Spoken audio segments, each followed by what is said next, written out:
Gain klaro sa Department of Education o kung DepEd Iloilo nga aneurysm kag hindi heat stroke ang gikamatay sa duwa ka mga maestra sang Santa Barbara Central Elementary School kag yara mga ini sa ilatag sa kapuloy-an sang natabo ini. Sa interview sa K5 News FM Iloilo kay Mr. Yonel Salvilla, Information Officer ng Coast Division of Iloilo, ginatag sini nga sang tinalikdan nga bulan kag una pa sang semana sang Abril natabo ini. Dugang pa niya, wala pa matubod ang nasabit nga maestra kag mahibaluan ini sa igapasa nga incident report sang school hand.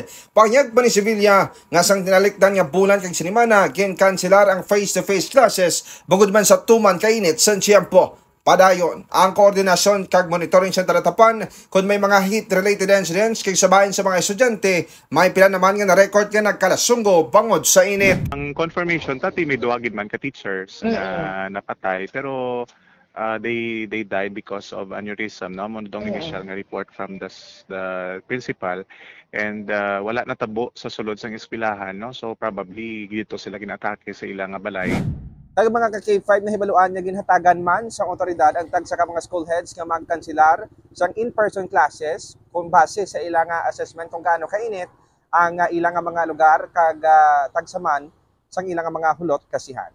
Balita nagikan sa Banwa sang Santa Barbara. Ako naman si K5 Aaron Refollo. Para sa Kampiyon na Balita, Serbisyo Publiko kag Kalingawan sa Iloilo. K5 News FM.